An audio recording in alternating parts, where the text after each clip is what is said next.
വിശുദ്ധ വേദപുസ്തകത്തിലെ പഴയ പുതിയ നിയമങ്ങളിലൂടെ അതിൻ്റെ 66 പുസ്തകങ്ങളിലൂടെ നാം കണ്ണോടിച്ചു നോക്കിയാൽ ദൈവത്തിൻ്റെ മക്കൾക്ക് അഥവാ ഉപവസിക്കുന്ന, പ്രാർത്ഥിക്കുന്ന, ആരാധിക്കുന്ന, ദൈവത്തെ ഭയപ്പെടുന്ന, ആത്മികര് എന്ന് പറയുന്ന ദൈവമക്കൾക്ക് ദൈവം അരുളി ചെയ്തിരിക്കുന്ന 7 വാഗ്ദത്തങ്ങൾ, 7 അനുഗ്രഹങ്ങൾ, 7 ദൈവത്തിൻ്റെ നന്മകൾ ദൈവവചനത്തിലൂടെ നമുക്ക് കാണുവാൻ കഴിയും.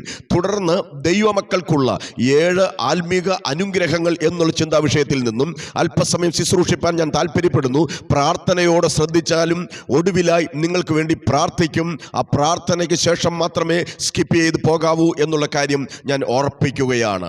ദൈവം നമുക്ക് പറഞ്ഞിരിക്കുന്ന ഒന്നാമത്തെ അനുഗ്രഹം സ്പിരിച്വൽ ബ്ലെസ്സിങ്സ് ആണ്, ആത്മീക അനുഗ്രഹങ്ങളാണ്. എഫെസ്യ ലേഖനം 1-ാം അധ്യായം 3-ാമത്തെ വാക്യത്തിലാണ് നമുക്ക് അങ്ങനെ കാണുവാൻ കഴിയുന്നത്. സ്വർഗത്തിലെ സകല ആത്മീക അനുഗ്രഹത്താലും ദൈവം നമ്മെ അനുഗ്രഹിച്ചിരിക്കുന്നു എന്ന് അവിടെ കാണുവാൻ കഴിയുന്നുണ്ട്. സ്വർഗത്തിലെ ദൈവം 7 അനുഗ്രഹങ്ങൾ നമുക്ക് നൽകും. എന്നാൽ ദൈവം നൽകുന്ന ഒന്നാമത്തെ അനുഗ്രഹം സ്വർഗീയ അനുഗ്രഹങ്ങളാണ്, സ്വർഗത്തിലെ ആത്മീക അനുഗ്രഹങ്ങളാണ്. സ്വർഗത്തിലെ ദൈവത്തിന്റെ വചനം നാം പഠിക്കുമ്പോൾ വിശുദ്ധ വേദപുസ്തകം ആരംഭിക്കുന്നത് തന്നെ ആദിയിൽ ദൈവം എന്ന് പറഞ്ഞുകൊണ്ടാണ്. മുമ്പേ ഒരു അടയുണ്ടാക്കി ഏലിയാവിന് കൊടുക്ക, പിന്നെ നിന്റെ വീട്ടിൽ ഒന്നിനും കുറവ് വരികയില്ല എന്നത്ര കാണുവാൻ കഴിയുന്നത്. മുമ്പേ അവന്റെ രാജ്യവും നീതിയും അന്വേഷിച്ചാൽ അതോടുകൂടെ സകലവും ദൈവം നൽകിത്തരും എന്നത്ര ദൈവത്തിന്റെ വചനം നമ്മെ പഠിപ്പിക്കുന്നത്. അവൻ ലൂക്കോസിന്റെ സുവിശേഷം 5-ാമത്തെ അധ്യായം നാം പഠിക്കുമ്പോൾ അവിടെ ദൈവവചനം സംസാരിപ്പാൻ കടന്നു വന്ന് കർത്താവിനെ കാണുവാൻ കഴിയും. കർത്താവിന്റെ ആവശ്യമെന്ന് പറയുന്നത് പ്രസംഗത്തിന് ഒരു പുൾപിറ്റ് വേണം. 2-ാമത്തെ ആവശ്യമെന്ന് പറയുന്നത് ദൈവവചനം കേൾക്കുവാൻ ആഗ്രഹത്തോടെ തിക്കും തിരക്കമുണ്ടാക്കുന്ന പുരുഷാരത്തെയാണ് അവിടെ കാണുവാൻ കഴിയുന്നത്. 3-ാമത്തെ ആവശ്യക്കാരെന്ന് പറയുന്നത് അവൻ രാത്രി മുഴുവൻ അധ്വാനിച്ചിട്ടും അവൻ ഒന്നും കിട്ടാതെ നിൽക്കുന്ന പത്രോസൊക്കെയാണ്. അവരുടെ ആവശ്യം മീനാണ്. 1-ാമത്തെ ആവശ്യം ഒരു പുൾപിറ്റ് യേശുവിന് വേണം. 2-ാമത്തെ ആവശ്യം പുരുഷാരത്തിന് വചനം വേണം. 3-ാമത്തെ ആവശ്യം അവൻ ശിഷ്യന്മാർക്ക് മീൻ വേണം. കർത്താവ് എന്നാൽ എന്താണ് ചെയ്യുന്നത്? ആ 2 കൂട്ടരെയും കർത്താവിന് പ്രസംഗിക്കാൻ പുൾപിറ്റ് ലഭിച്ചപ്പോൾ അവിടുന്ന് നിറച്ചെടുക്കുകയാണ്. മീൻ കൊടുക്കുന്നതിനേക്കാൾ ഉപരി കർത്താവ് ആദ്യം കൊടുക്കേണ്ടത് ആത്മാവിന്റെ ഭക്ഷണമായ അവൻ ദൈവത്തിന്റെ വചനമാണ്. ദൈവവചനം സംസാരിച്ച് തീർന്നപ്പോഴാണ് അവൻ ശീമോനോട് ആഴത്തിലേക്ക് വല വീശുവാൻ പറയുന്നത്. അപ്പോൾ ദൈവം നമുക്ക് തരുന്ന ഒന്നാമത്തെ അനുഗ്രഹം ആത്മീക അനുഗ്രഹമാണ്. പല ആളുകളും ഇന്ന് കൂട്ടായ്മയ്ക്ക് കടന്നു വരുന്നത് അവർക്ക് പ്രാർത്ഥന വേണ്ട, അവർക്ക് ഉപവാസം വേണ്ട, അവർക്ക് രക്ഷ വേണ്ട, സ്നാനം വേണ്ട, അവർക്ക് നിത്യജീവൻ വേണ്ട, അവർക്ക് സ്വർഗത്തിൽ പോകേണ്ട, അവർക്ക് യാതൊരു ദൈവവചനവും വേണ്ട. പിന്നെയോ ഭൗതിക അനുഗ്രഹങ്ങൾ മാത്രം മതി. കല്യാണം നടക്കണം, വീട് വെക്കണം, സാമ്പത്തികം കിട്ടണം, കടം മാറണം, ഞെരുക്കം മാറണം. ഇതൊന്നും വേണ്ടെന്നല്ല ഞാൻ പറഞ്ഞത്. ഇതൊക്കെ 2-ാമത്തതാണ്. മുൻഗണന എന്തിനായിരിക്കണം? മുൻഗണന നിത്യതയ്ക്കായിരിക്കണം, മുൻഗണന ആത്മീയത്തിനായിരിക്കണം. സ്തോത്രം. മറ്റു കാര്യങ്ങൾക്കൊക്കെ അവഗണിക്കുന്നില്ല. ന്യായമായ ഒരു പരിഗണനയാണ് ദൈവം തരുന്നത്. 2-ാമത്തെ ചിന്ത ശാരീരിക അനുഗ്രഹമെന്ന് നമുക്കവിടെ കാണുവാൻ കഴിയുന്നുണ്ട്. എന്നെ കേൾക്കുന്ന ദൈവമക്കളോട്, ഈ വചനം ശ്രദ്ധിക്കുന്ന ദൈവമക്കളോട്, നാം രോഗിയായിരിക്കാൻ, നാം ക്ഷീണിതരായി, ബലഹീനരായി, അപ്രാപ്തരായി, നിസ്സഹായരായി നാം ഇരിക്കുവാൻ ദൈവം ആഗ്രഹിക്കുന്നില്ല.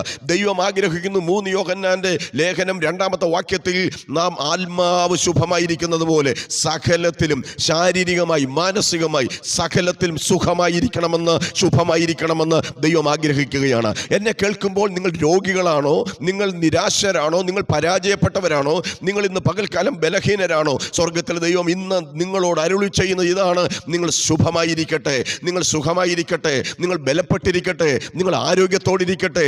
നിങ്ങളുടെ ക്ഷീണങ്ങളും ഭാരങ്ങളും തളർച്ചകളും ബലഹീനതകളെല്ലാം മാറി നിങ്ങൾ ശക്തിയുള്ളവരായി തീരണമെന്ന്. ബാല്യക്കാർ ക്ഷീണിച്ച് തളർന്നു പോകുമ്പോൾ, യൗവനക്കാരും ഇടറി വീഴുമ്പോൾ ദൈവത്തെ കാത്തിരിക്കുന്ന നീ ശക്തിയെ പുതുക്കണമെന്ന്. കഴുകന്മാരെ പോലെ ചിറകടിച്ച് ഉയരുന്നൊരു അനുഭവത്തിലേക്ക് ആമേൻ ശരീരം ബലപ്പെടണമെന്ന് ദൈവം ആഗ്രഹിക്കുകയാണ്. ഒന്നാമത്തെ അനുഗ്രഹം ആത്മീക അനുഗ്രഹമാണെങ്കിൽ, 2-ാമത്തെ അനുഗ്രഹം ശരീരത്തിൻ്റെ അനുഗ്രഹമാണെങ്കിൽ, 3-ാമത്തെ അനുഗ്രഹം എന്ന് പറയുന്നത് കുടുംബമായുള്ള ഒരു അനുഗ്രഹമാണ്. 128-ാം സങ്കീർത്തനം 1 മുതൽ വായിക്കുമ്പോൾ അവിടെ ഇങ്ങനെ എഴുതിയിരിക്കുകയാണ്. 112-ാം സങ്കീർത്തനം 1 മുതൽ എഴുതിയിരിക്കുമ്പോൾ അവിടെയും എഴുതിയിരിക്കുന്നത് ഈ 2 സങ്കീർത്തനങ്ങളിലും കുടുംബമായുള്ള അനുഗ്രഹത്തെക്കുറിച്ചാണ്. അപ്പനും അമ്മയും കുഞ്ഞുങ്ങളും എല്ലാവരും ചേർന്ന് എല്ലാവരും ദൈവത്താൽ അനുഗ്രഹിക്കപ്പെട്ടവരായി തീരുവാൻ, ദൈവത്താൽ എല്ലാവരും മാനിക്കപ്പെട്ടവരായി തീരുവാൻ, ഐശ്വര്യവും സമ്പത്തും നിന്റെ വീട്ടിലുണ്ടാകുമെന്ന് അവിടെ പറയുന്നു.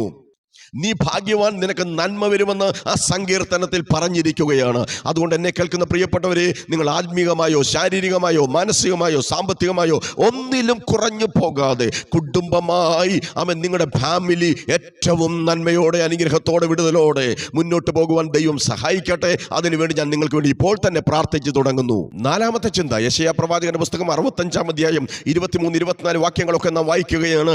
നിന്റെ സന്തതി അനുഗ്രഹിക്കപ്പെട്ടവരായിരിക്കും, അവർ ബലപ്പെട്ടവരായിരിക്കും, അവർ ദൈവാനുഗ്രഹമുള്ളവരായിരിക്കും. എത്ര പേർ ആഗ്രഹിക്കുന്നുണ്ട് എൻ്റെ തലമുറ ദൈവത്താൽ അനുഗ്രഹിക്കപ്പെട്ടവരായി തീരണമെന്ന്? അവരെ ഓർത്ത് ഞാൻ ദൈവത്തിന് സ്തോത്രം ചെയ്യുന്നു. യേശു ക്രിസ്തുവിന്റെ ഇടത്തും വലത്തും ഇരിക്കണം എന്ന് ആഗ്രഹിച്ച തലമുറകളെ കുറിച്ച് അങ്ങനെ പ്രാർത്ഥിക്കുന്ന ഒരു വ്യക്തിയെ വേദപുസ്തകം നമുക്ക് പരിചയപ്പെടുത്തുന്നുണ്ടല്ലോ. യെശയ്യാ പ്രവാചകന്റെ പുസ്തകം 54-ാം അധ്യായം 13-ാമത്തെ വാക്യത്തിൽ, നിന്റെ മക്കൾ ദൈവത്താൽ ഉപദേശിക്കപ്പെട്ടവരും അവരുടെ സമാധാനം വലിയതുമായിരിക്കും എന്നെഴുതിയിരിക്കുന്നു. ദൈവത്താൽ ഉപദേശിക്കപ്പെടുന്ന മക്കൾ, ദൈവത്താൽ നിയന്ത്രിക്കപ്പെട്ട് ഭരിച്ച് നടത്തപ്പെടുന്ന മക്കൾ, ദൈവത്തിന്റെ ആലോചന കേട്ട് ചുവടുവെക്കുന്ന മക്കൾ, വലിയ സമാധാനമുള്ള, വലിയ ദൈവിക സന്തോഷവും പ്രത്യാശയും ദൈവകൃപയുമുള്ള മക്കൾ. അങ്ങനെയുള്ള കുട്ടികൾക്ക് വേണ്ടി എത്ര പേർ ആഗ്രഹിക്കുന്നു? അവരെ ഓർത്ത് ഒരിക്കൽ കൂടെ ഞാൻ ദൈവത്തിന് നന്നായി സ്തോത്രം പറയുകയാണ്. അഞ്ചാമത്തെ അനുഗ്രഹം സാമ്പത്തിക അനുഗ്രഹമാണ്. സദൃശവാക്യം 10-ാം അധ്യായം 22-ാമത്തെ വാക്യത്തിൽ ഇങ്ങനെ എഴുതിയിരിക്കുന്നു, യഹോവയുടെ അനുഗ്രഹത്താൽ സമ്പത്തുണ്ടാകുന്നു, അധ്വാനത്താൽ അതിനോട് ഒന്നും കൂട്ടുന്നതേ ഇല്ല. എന്നെ കേൾക്കുന്ന ദൈവത്തിന്റെ മക്കളോട് ഇന്ന് വ്യക്തമായി ഞാൻ പറയുകയാണ്, എങ്ങനെയാണ് സമ്പത്തുണ്ടാകുന്നത്? യഹോവയുടെ അനുഗ്രഹത്താലാണ് സമ്പത്തുണ്ടാകുന്നത്. അനേകർ സമ്പത്തുണ്ടാക്കും, അനുഭവിക്കുമെന്ന് അറിയുവാൻ കഴിയാതെ അത് കാറ്റ് പാറ്റിയ പതിര് പോലെ നഷ്ടപ്പെട്ടു പോകുമ്പോൾ, അനുഭവിക്കാൻ അവകാശികളില്ലാതായി പോകുമ്പോൾ, എന്നെ കേൾക്കുന്ന പ്രിയപ്പെട്ടവരോട് ദൈവത്തിന്റെ വചനത്തിലൂടെ വളരെ വ്യക്തമായി ഞാൻ ഓർപ്പിക്കുന്നു, നിന്നെ സാമ്പത്തികമായി ദൈവം അനുഗ്രഹിക്കുന്ന ദൈവമാണ്. ഇയ്യോബിന്റെ ദൈവം നിന്നെ മാനിക്കുന്ന ദൈവമാണ്. അബ്രഹാമിന്റെ ദൈവം നിന്നെ അനുഗ്രഹിക്കുന്ന ദൈവമാണ്. സ്വർഗത്തിലെ ദൈവം നിനക്ക് ആവശ്യമുള്ളത് തന്ന് നിന്നെ നടത്തുവാൻ ശക്തനായ ദൈവമാണ്. അത് സാമ്പത്തിക അനുഗ്രഹത്തിന് വേണ്ടി, കടഭാരം മാറേണ്ടതിന് വേണ്ടി, ബുദ്ധിമുട്ടുകൾ മാറേണ്ടതിന് വേണ്ടി, പ്രയാസ പ്രതികൂലങ്ങൾ മാറേണ്ടതിന് വേണ്ടി, ഒരു സമ്പത്തിന്റെ തൃപ്തി അനുഭവിക്കേണ്ടതിന് വേണ്ടി, ഈ ഞെരുക്കവും ബുദ്ധിമുട്ടും ശൂന്യതയും പരാജയം ഇല്ലായ്മയും വല്ലായ്മകളും മാറേണ്ടതിന് വേണ്ടി എത്ര പേർ പ്രാർത്ഥിക്കുന്നു? അവരോടാണ് ഞാൻ പറയുന്നത്, നിങ്ങളുടെ സാമ്പത്തിക ഞെരുക്കം മാറാൻ പോകുന്നു. അടുത്ത അനുഗ്രഹം സാമ്പത്തിക അനുഗ്രഹം അത്രേ. അത് തരുവാൻ ദൈവം ശക്തനായ ദൈവവും അത്രേ. ആറാമത്തെ അനുഗ്രഹം എന്ന് പറയുന്നത് സാമൂഹിക അനുഗ്രഹമാണ്.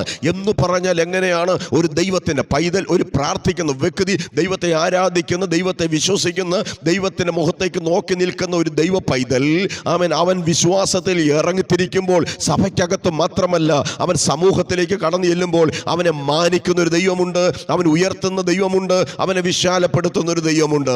ഇയ്യോബിന്റെ പുസ്തകത്തിലേക്ക് കടന്നു വരുമ്പോൾ 29-ാം അധ്യായം 7 മുതൽ 25 വരെയുള്ള വാക്യത്തിൽ അവിടെ അങ്ങനെ രേഖപ്പെടുത്തിയിരിക്കുകയാണ്. ഇയ്യോബ് ഒരു സമൂഹത്തിലേക്ക് കടന്നു ചെന്നാൽ സമൂഹം എങ്ങനെയാണ് ഇയ്യോബിനെ കാണുന്നതെന്ന് അവിടെ രേഖപ്പെടുത്തിയിട്ടുണ്ട്. കൊച്ചു കുഞ്ഞുങ്ങൾ, യൗവനക്കാർ, വൃദ്ധന്മാർ, അവരെല്ലാവരും ഇയ്യോബിനെ കാണുമ്പോൾ ഭയഭക്തി ആദരവോടുകൂടി എഴുന്നേൽക്കുകയാണ്. മാത്രമല്ല, പ്രഭുക്കന്മാരെ പോലെയുള്ളവർ, അധികാരികളെ പോലെയുള്ളവർ ഇയ്യോബിനെ കണ്ടപ്പോൾ വായി പൊത്തി തല കുനിച്ച് ബഹുമാനത്തോടെ ഭക്തി ആദരവോടുകൂടി എഴുന്നേറ്റ് നിൽക്കുന്നതായി നമുക്ക് കാണുവാൻ കഴിയുന്നുണ്ട്. അതാണ് സാമൂഹിക അനുഗ്രഹം എന്ന് പറയുന്നത്. അബ്രഹാമിനെ കുറിച്ച് ശത്രുക്കൾ പോലും പറഞ്ഞൊരു പദമുണ്ട്, നീ ഞങ്ങളുടെ നടുവിൽ വന്നു പാർക്കുന്നവനാണെങ്കിൽ തന്നെയും നിന്നെ ഞങ്ങൾക്കൊരു പ്രഭുവിനെ പോലെയാണ് ഞങ്ങൾ കാണുന്നത്. സാമൂഹികമായി ഒരു അനുഗ്രഹം തന്ന്, ഒരു ഉയർച്ച തന്ന്, ഒരു ബഹുമാനം തന്ന്, ഒരു മാന്യത തന്ന് 2023-24 നിന്നെ മുന്നിലേക്ക് കൊണ്ടുവരുവാൻ ദൈവം കഴിവുള്ള ദൈവമാണ്. എത്ര പേർ അത് വിശ്വസിക്കുന്നുണ്ട്? ഉൽപ്പത്തി പുസ്തകം 12-ാം അധ്യായം 2-ാമത്തെ വാക്യത്തിലേക്ക് വരുമ്പോൾ 7-ാമത്തെ അനുഗ്രഹത്തെ കുറിച്ച് അവിടെ എഴുതിയിരിക്കുകയാണ്. അവിടെ എന്തായി എഴുതിയിരിക്കുന്ന അറിയാമോ? ടോട്ടലി നീ ഒരു അനുഗ്രഹമായിരിക്കും, നീ തന്നെ ഒരു അനുഗ്രഹമാണ്. സ്വർഗത്തിൽ ദൈവം പറയുകയാണ്, മറ്റുള്ളവരുടെ മുമ്പിൽ അബ്രഹാമേ നീ ഒരു അനുഗ്രഹമായിരിക്കും. 23-ാം സങ്കീർത്തനം അതിൽ ഇങ്ങനെ എഴുതിയിരിക്കുന്നു, നിന്റെ പാനപാത്രം നിറഞ്ഞു കവിയുകയാണ്. പാനപാത്രത്തിലുള്ളത് നിനക്കും നിന്റെ കുടുംബത്തിനും നിന്റെ കുഞ്ഞുങ്ങൾക്കും നിന്റെ അടുത്ത് നിൽക്കുന്നവർക്കും മാത്രമുള്ളതാണ്. പക്ഷേ പാനപാത്രം ഓവർഫ്ലോ ചെയ്യാൻ തുടങ്ങിയാലോ, പാനപാത്രം നിറഞ്ഞ് കവിയാൻ തുടങ്ങിയാലോ, കവിഞ്ഞൊഴുകാൻ തുടങ്ങിയാലോ, അത് മറ്റുള്ളവർക്ക് കൈമുത്തി കുടിക്കാനും പ്രാപിക്കാനും മറ്റുള്ളവർക്ക് പിടിച്ചെടുക്കുവാനുമുള്ളതാണ്. ഇന്ന് എന്നെ കേൾക്കുന്ന പ്രിയപ്പെട്ടവരെ, നിങ്ങളോട് ഞാൻ പറയുന്നു, നിങ്ങൾ ഇങ്ങനെ പ്രാർത്ഥിച്ചാട്ടെ, ദൈവമേ മറ്റുള്ളവർക്കൊരു അനുഗ്രഹമായി തീരേണ്ടതിന് നീ എന്നെ അനുഗ്രഹിക്കുമാറാകണമേ. മറ്റുള്ളവർക്കൊരു നന്മയായി തീരുവാൻ, മറ്റുള്ളവർക്കൊരു തണുപ്പായി തീരുവാൻ, മറ്റുള്ളവരെ സഹായിക്കേണ്ടതിന് വേണ്ടി, മറ്റുള്ളവരെ സ്തോത്രം ബലപ്പെടുത്തേണ്ടതിന് വേണ്ടി ഒരു അനുഗ്രഹമായിരിക്കാൻ നീ എന്നെ അനുഗ്രഹിക്കണമേ. ഉൽപ്പത്തി 12-ന്റെ 2-ഉം 23-ാം സങ്കീർത്തനവും അങ്ങനെ തന്നെ പറയുകയാണ്, പാനപാത്രം നിറഞ്ഞു കവിയും കാണുകയും നന്മയും കരുണയും നിന്റെ ആയുഷ്കാലമൊക്കെയും നിന്നെ പിന്തുടരുകയും ചെയ്യുകയാണ്. ഒരു വേട്ടപ്പെട്ടി എങ്ങനെ അനുഗമിക്കുന്നുവോ അതുപോലെ നീ പോകുന്നതിന് പുറകെ നന്മയും അനുഗ്രഹവും വരികയാണ്. ടോട്ടലി നീ ഒരു അനുഗ്രഹ പാത്രമായി തീരുകയാണ്. ദൈവം നമ്മുടെ കയ്യിൽ ഏൽപ്പിച്ചിരിക്കുന്ന നന്മകൾ, ദൈവം നമ്മുടെ കയ്യിൽ ഏൽപ്പിച്ച അനുഗ്രഹങ്ങൾ, ദൈവം നമ്മുടെ കയ്യിൽ ഏൽപ്പിച്ച വിടുതലുകൾ മറ്റുള്ളവരുടെ അനുഗ്രഹത്തിന് കാരണമായി തീരുവാൻ എത്ര പേർ ഇന്ന് പ്രാർത്ഥിച്ചു തുടങ്ങും. നമ്മിൽ തന്നെ അവസാനിക്കുന്നവരായി തീരുവാനല്ല, അവൻ ഒരു ചാവുകടലായി തീരുവാനല്ല, മറ്റുള്ളവരെ സഹായിക്കുന്ന, മറ്റുള്ളവർക്ക് വിട്ടുകൊടുക്കുന്ന ഒരു ഗലീലക്കടലായി തീരുവാൻ സ്വർഗത്തിലെ ദൈവം നമ്മെ ഇന്ന് സഹായിക്കട്ടെ. ഈ വേദപുസ്തകം പറഞ്ഞിരിക്കുന്ന 7 അനുഗ്രഹങ്ങളും, 1 ആത്മീക അനുഗ്രഹം, 2 ശാരീരിക അനുഗ്രഹം, 3 കുടുംബ അനുഗ്രഹം, അടുത്തതായിട്ട് തലമുറയുടെ അനുഗ്രഹം, അത് കഴിഞ്ഞിട്ട് സാമ്പത്തിക അനുഗ്രഹം, സാമൂഹിക അനുഗ്രഹം, ടോട്ടലി മറ്റുള്ളവർക്ക് നാം ഒരു അനുഗ്രഹമായി തീരുന്ന ഈ 7 അനുഗ്രഹങ്ങളും പ്രാപിച്ച് അവൻ ദൈവസന്നിധിയിൽ അവൻ ശക്തിയോടെ, ബലത്തോടെ, നിറവോടെ, അനുഗ്രഹത്തോടെ നിൽപ്പാൻ കർത്താവ് നിങ്ങളെവരെയും സഹായിക്കുമാറാകട്ടെ. ഈ അനുഗ്രഹം വേണമെന്ന് എത്ര പേർ ഇന്ന് ആഗ്രഹിക്കുന്നുണ്ട്? നിങ്ങൾക്ക് വേണ്ടി ഞാൻ പ്രാർത്ഥിക്കാൻ തുടങ്ങുകയാണ്. പ്രിയ പിതാവേ, ഞങ്ങൾ അങ്ങയുടെ മുഖത്തേക്ക് നോക്കുന്നു. ഇന്ന് ദൈവവചനം കേട്ട എല്ലാ പ്രിയപ്പെട്ടവരെയും ആത്മികമായും ഭൗതികമായും ശാരീരികമായും മാനസികമായും അവിടെ ചെറുതും വലുതും രഹസ്യവും പരസ്യവുമായ എല്ലാ വിഷയത്തിന് നടുവിലും ഒരു വലിയ വിടുതൽ കൊടുത്ത് അവരെ അനുഗ്രഹത്തോടെ നിർത്തണമേ എന്ന് പ്രാർത്ഥിക്കുന്നു. കർത്താവേ, അവിടെ അങ്ങനെ പ്രാർത്ഥന കേട്ട കരം വെച്ച് അവരെ ആശീർവദിച്ച കൃപകൾക്കായി സ്തോത്രം. പ്രാർത്ഥന കേട്ടതിനായി നന്ദി പറയുന്നു. യേശു ക്രിസ്തുവിൻ വിലയേറിയ നാമത്തിൽ തന്നെ ആമേൻ. നിങ്ങൾ ഇതുവരെ ഈ ചാനൽ സബ്സ്ക്രൈബ് ചെയ്തിട്ടില്ലെങ്കിൽ അപ്രകാരം ഇപ്പോൾ തന്നെ മറന്നുപോകാതെ ചെയ്യുവാൻ ഞാൻ ഓർമ്മപ്പെടുത്തുന്നു. എല്ലാ ദിവസവും ഈ മെസ്സേജ് നിങ്ങൾക്ക് ദൈവം സഹായിക്കുന്നുവെങ്കിൽ, ദൈവം അനുവദിക്കുന്നുവെങ്കിൽ ലഭിക്കുവാനിടയായി തീരും. ഈ വചനങ്ങളാൽ ദൈവം നമ്മെ അനുഗ്രഹിക്കട്ടെ. ആമേൻ. God bless U.